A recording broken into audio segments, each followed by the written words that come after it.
దేశం సంఘటితమవుతున్నప్పుడు లేదా హిందూ జాతి సంఘటితమవుతున్నప్పుడు కులం పేరుతో, ప్రాంతం పేరుతో, భాష పేరుతో, వర్గం పేరుతో విడతీయడం దశాబ్దాలుగా ఈవెన్ స్వతంత్రానికి ముందు కూడా కాంగ్రెస్ పార్టీ చేసుకొచ్చినటువంటి విచిత్రమైనటువంటి వ్యవహారం. హిందువులకు సంబంధించినే ఇది ఒక విచిత్రమైనటువంటి కథ నడుపుతూ ఉంటుంది. ఇప్పుడు చూడండి, దేశవ్యాప్తంగా కాస్త హిందుత్వ ఐక్యత కనబడుతుంది.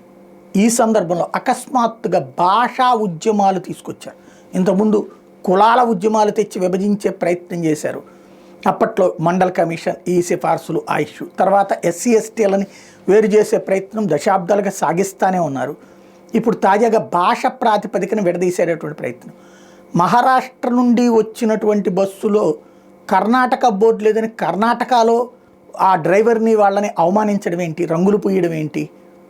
అదే సందర్భంలో దానికి ఏమైంది ప్రతిగా, మహారాష్ట్రలో ఉన్నటువంటి కాంగ్రెస్ వాళ్ళు, అక్కడ మళ్ళీ బీజేపీని ఇంకొకళ్ళు కాదు, మహారాష్ట్రలో ఉన్నటువంటి కాంగ్రెస్ వాళ్ళు ఇక్కడ కర్ణాటక నుంచి వెళ్ళిన బస్సుల మీద వాళ్ళు అక్కడ దాడి చేస్తారు, అక్కడ వాళ్ళని అవమానిస్తారు. అంటే రెండు చోట్ల కాంగ్రెసే కదా నడుపుతుంది.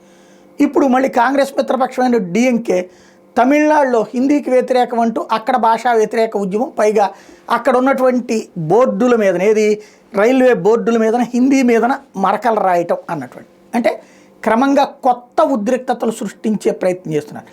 దక్షిణాదిని భాషల ప్రాతిపదికన ఉత్తరాదితో గొడవలు పడేటట్టు చేసి తద్వారా దేశ విచ్ఛిన్నానికి, విభజనకి, మానసిక విభజనకి కారణమయ్యేలా చేస్తున్నటువంటి ఒక విచిత్రం కాదు, చాలా వ్యూహాత్మక ఎత్తుగడ.